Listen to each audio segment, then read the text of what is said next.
Superman vs. Saitama, two of the most powerful beings in all of fiction. One of the strongest comic book heroes and one of the strongest manga heroes. Well, they're going at it. But who's ultimately coming out on top here? And really, is this fight even gonna be close? Let's get into it. But if you think Superman wins, well, hit the subscribe button. If you disagree, if you think Saitama takes it, well, turn on that notification bell. Now let's get it. Now, Superman is clearly no stranger to moving and lifting around planets. I mean, he's moved just the Earth almost more times than I can remember. He's pulled the Earth back into orbit along with Green Lantern. He's pulled the Earth again alongside both Wonder Woman and Martian Manhunter. He's pulled the Moon before and just regularly pulled off planetary level feats. But you want to take that and make it even more impressive? What about the time where Superman bench pressed the whole weight of the Earth, all 6.6 quintillion tons of it, for 5 days straight? Only barely broke a sweat. Wasn't even tired from it. And that is just crazy. The fact that is nowhere near his max rep. And that's just everything we can quantify with science. Superman regularly deals in the extreme of extremes when it comes to strength. Like he's lifted an infinite book with infinite pages before.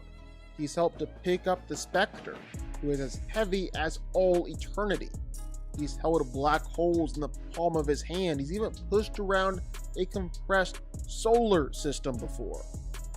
But what about durability with the Man of Steel? Well, have you ever heard about the time when Hawkman hit Superman with the Claw of Horus, which according to Hawkman draws its powers from the magnetic core of the Earth, meaning that he was essentially hitting Superman with the planet itself. And while Superman might look like he was knocked out, he was actually just faking. He's also been right there when two planets collided into each other, Apocalypse and New Genesis, and Superman survived it. And then even with speed, Superman can easily go faster than the speed of light. That's for sure a given. I mean, he's flown from the center of the universe to the Earth in just 60 days. A trip that would take light itself thousands and thousands, probably even hundreds of thousands of years. And he can operate in a fight just as fast too. I mean, even just besides doing stuff like punching Doomsday literally thousands of times in a second, he's able to perceive and move within microseconds and nanoseconds. Superman is very, very fast. Then of course there's his heat vision and his freeze breath, which is always significantly more powerful than people think. I mean, he's been able to pretty easily wreck people with his heat vision before in the past. He's even effectively vaporized Doomsday in his tracks. And that heat vision is constantly compared to the heat and temperature of the sun. Meanwhile, with his freeze breath, well, it's allowed him to create essentially hurricanes before and freeze everything in his path. Basically, Superman is no joke. Saitama was once an ordinary man like you or me, trying to get by in a 9-to-5 world and make ends meet. But having always wanted to be a hero as a kid, Saitama began to train hard, doing 100 push-ups, 100 sit-ups, and running 10 kilometers every day for 3 years. And as a result of all that training, 2 things happened. 1, his hair fell out, and 2, he became so strong that he could kill any monster with just 1 punch. Which honestly really sucked. Since becoming strong, Saitama was able to be a hero as a hobby, but his overwhelming power denied him what he wanted most, a real fight, where he could go all out and push the limits of his strength. What's more, the world at large didn't seem to acknowledge his power, dropping him at the bottom of the hero ranks and attributing most of his efforts to others. In that time though, he's met and taught the cyborg Genos, encountered all sorts of incredible monsters like Boros, Orochi, and Garo, and prevented massive cataclysms more than once. And though he doesn't make a big deal of it, turns out he's got some pretty good heroic instincts. So maybe this hero thing will work out after all. No matter how much you try, there are limits to your growth. God actually designed it this way, where each creature has to grow within certain parameters, and the mechanism to control that growth is called a limiter. Heroes work hard to develop their talents and gain incredible powers, or they enhance themselves with experimentation or cybernetics, or some are simply born with remarkable gifts. But Saitama is different. He was a normal person of ordinary birth with an ordinary lifestyle and no particular talent. Yet, just through sheer effort, he forced open his limits and demolished his limiter. He self-evolved, acquiring unimaginable, limitless strength. So strong that Saitama is able to effortlessly defeat powerful monsters and villains with a single casual punch. He's done this plenty of times. Pretty much every monster that Saitama runs across, well, he can destroy them with just one punch without even trying. And Saitama is always getting more and more powerful too, to the point where he's fought against a simulation of himself from just the day before, was able to take him out with one punch. He's destroyed a meteor that was threatening several country-sized cities with just one punch. He's jumped from the moon to the earth before, destroying a lot of the moon's surface in the process. And he's easily one-shot Monster King Orochi, whose body is durable enough to contain part of the earth's core inside of him. Or his durability is so great that most punches thrown his way are just meaningless. They don't do a thing. They literally can't hurt him or affect him. And he's so fast. They can kill monsters and appear to be standing in place and having never moved, or dodge attacks and keep up with opponents so easily that he just thinks it's funny. And that's all when Saitama is barely even trying. If Saitama wants to though, he can perform the serious series moves. In the serious series, Saitama is basically trying a bit harder and putting more effort into his attacks, unlike before. Still not even close to his upper limits though. He's been able to one-shot Elder Centipede and obliterate evil ocean water with a serious punch, and he's deflected Lord Boros' collapsing star roaring cannon, which had the power to wipe away the planet's surface, with just one serious punch. And in the process, well, he split apart the atmosphere and killed Boros. Saitama is even so powerful that he could blow apart the earth with just one punch if he really wanted to. It's just that he would never want to do that. And then there's his fight against Garo. Garo might not have started out as much compared to Saitama, but after having some power imparted to him by God, Garo became one of the most powerful beings in the universe, and was able to give Saitama the best fight he's ever had.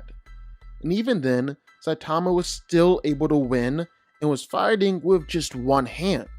But it's the most serious that we've ever seen Saitama, so let's take a look. During the fight, Saitama is pushed further than he's ever been before, and experiences an exponential growth rate in his powers that we've never seen before. It looks like a combination of emotional pressure and a worthy opponent gave Saitama the opportunity to tap into powers that again we've never seen before. He can destroy a moon with a serious table flip. A serious sneeze blows away all the gas surrounding Jupiter's core, and he's able to send Cosmic Garo flying with each punch he lands. And all of Garo's powers, every technique at its disposal, the best it can do is just destroy Saitama's clothes. And even though Cosmic Garo is literally copying all of Saitama's stats, Saitama is growing so fast in his strength, his speed, his durability, that Garo literally can't keep up. and still, none of this is near Saitama's upper limit. So, who wins here? Well, let's break it down. Now, the first thing that I kinda want to address is the idea of Saitama being a gag character, because even though he is, it's not necessarily in the way you might think. The joke isn't that Saitama can beat everything or everyone in just one punch. So if you believe that he can do that here with Superman, well, I think you're probably wrong. Mostly because there have been powerful enough opponents who have been able to survive Saitama's punches before, at least for a little while. And as soon as One Punch Man wasn't able to defeat a villain with just one punch, well, the joke of him being One Punch Man was kind of destroyed. So then what actually was the joke? Well, see, Saitama's gag is that he's an anime protagonist at the end of his series put in at the beginning of the series, where he's too strong to have a challenge. So therefore, he's basically able to beat every opponent he runs across with just one punch. All this to say, even though Saitama's limiter has been broken, it doesn't necessarily mean that he has no limits to his strength and can instantly scale to any opponent and put them down with just one punch. More means that he has limitless potential growth. The only thing holding him back is actually the world around him. He needs good fights and equal competition in order to grow and get stronger. There's not much of that around him.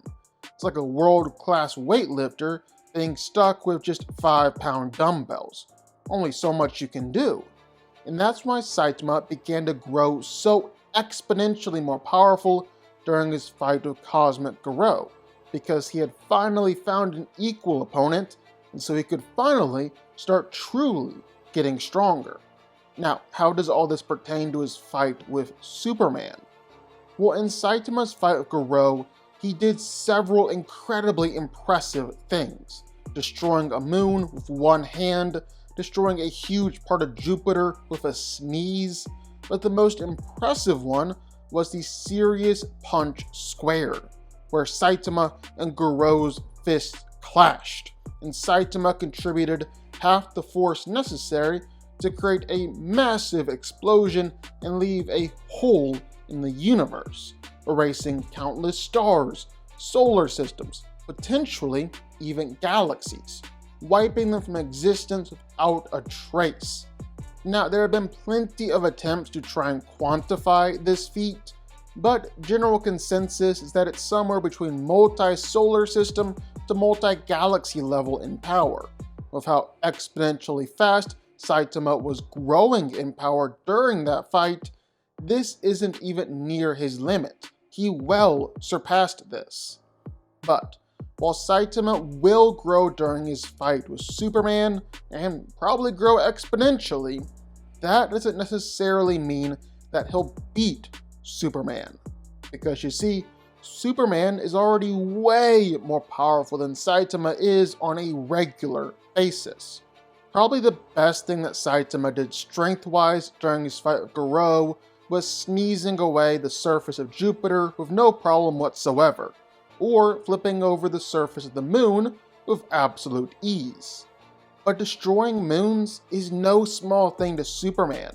He can destroy them with just the shockwave of his strikes, and neither is shattering planets. So some of the best that we've seen from Saitama, well, it's just light work for Superman.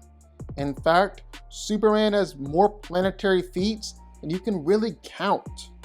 Now, maybe you want to say that that isn't Saitama's greatest feat, but it was really the Serious Punch Squared when him and Garo seemingly obliterated countless stars. And oh yeah, Saitama withstood that attack too. But there's a whole heck of a lot that Superman has done that tops this, and that Saitama just can't compare to. I'm talking being able to lift a book that had an infinite number of pages and an infinite number of memories. So basically, Superman lifted infinity. He's moved a compressed solar system before, pushing it far enough away from Earth that it was able to grow up to its full size. Superman has been able to punch through universal barriers or send out punches that could shake the multiverse too. Superman is just incredibly powerful. And again, before Saitama starts growing in power, Superman is more powerful. He's separated entire realities before. He's shaken the entire Phantom Zone, an anti-universe that's considered to be infinite and endless. And Superman even said that it could have destroyed the Phantom Zone with his raw power. He's beaten Darkfather, a version of Batman who had the power of Darkseid and the anti-life equation. And he's beaten Orphan Box Metallo, a version of Metallo who was empowered by the Source and transcended life, death, space, time, and entropy. In fact, this is a regular thing for Superman too. Superman has said before that concepts like space and time and weight mean absolutely nothing to him anymore. All of this is well beyond anything that we've seen from Saitama, at least so far. Now, a lot of this really does hinge on Saitama's infinite exponential power growth. At some point, it's totally possible that Superman gets passed up by Saitama at some point in the fight here. Of course, that would be the case if Superman didn't have basically infinite power scaling of his own. Every time the man's sun dips or gets exposed to solar radiation, he grows in power. And he basically grows exponentially more powerful too. So what exactly happens when Superman is exposed to the sun? Well, Clark's cells work basically like a plant's, going through their own process of photosynthesis. It's actually called the photonucleic effect. And as their cells absorb energy from the sun, well, they get all these incredible powers. Closer to the sun, longer time they spend near the sun, the more powerful Superman gets. Yeah, it's basically him doing his own version of Super Saiyan. Now, there have been a few times where Superman did this. Sun dipped for extended periods of time, probably most notably when he stayed in the sun for 15,000 years and came out as almost a literal god, looking all gold and shiny. But there have been other times too. Two that I really want to focus on are Superman in Our Worlds at War and Superman in Justice League. So in Our Worlds at War, Superman is squaring off against Imperex, this massive cosmic entity who's got all the infinite power of the Big Bang.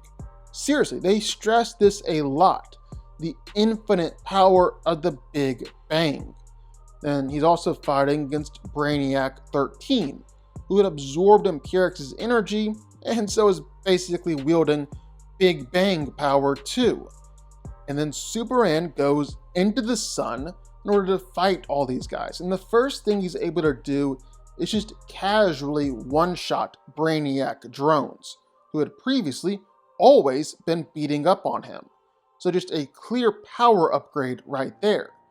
But it only gets more impressive from that. He's then strong enough to push Brainiac's Warworld, a planet-sized spaceship, think Pluto, converted into a spaceship, and push it through a boom tube.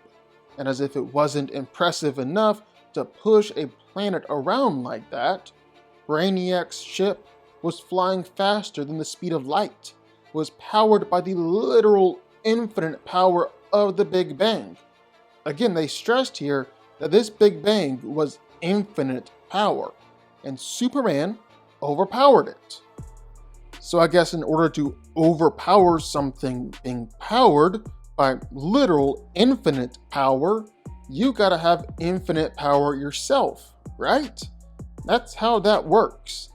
And last but not least, this one's a little sketchy, this one's a little debatable, so I'll say that Superman possibly survived not just one, but two Big Bangs. Also, cherry on top, one little detail to add, this Big Bang was supposed to be affecting around 11 to 13 different dimensions. So if Superman really did survive it, well, you could chalk that one up to a multi-universal feat. Second time I want to look at Superman's sun dipping was in Justice League issue 25, when Superman took on the World Forger.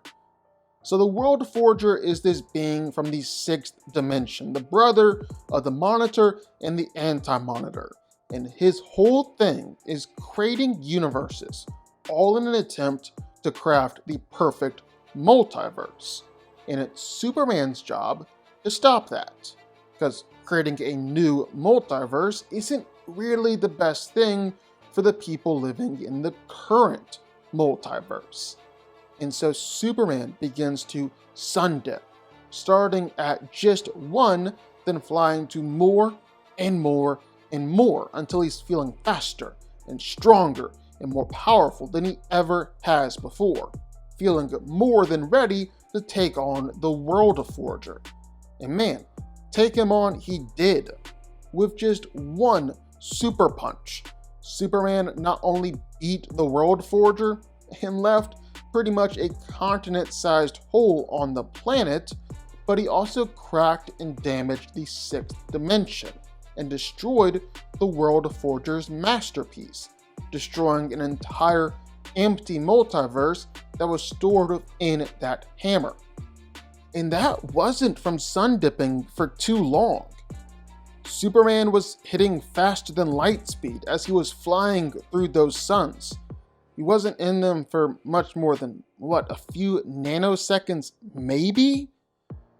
Wait, hold on.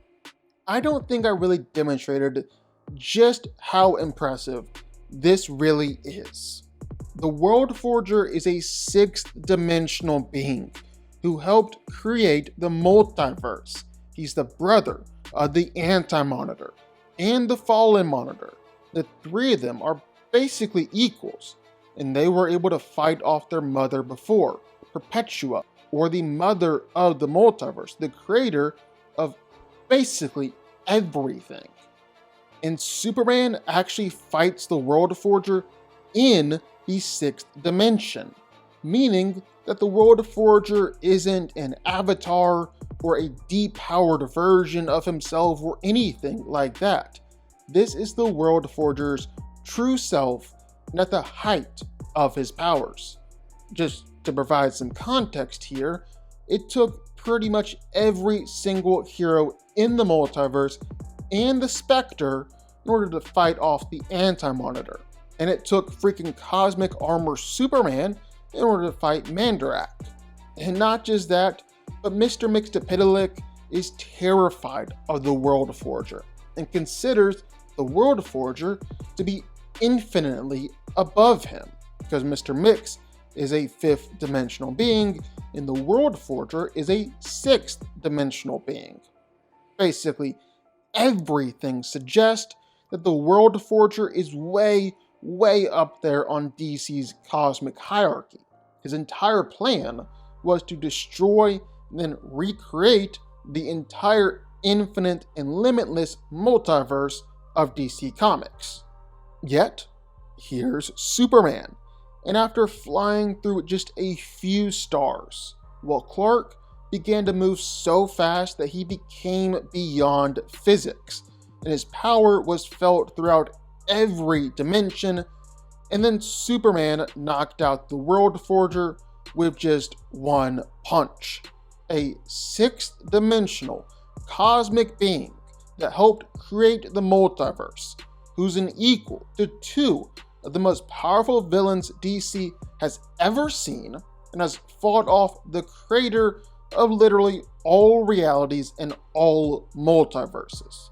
And Superman knocked him out.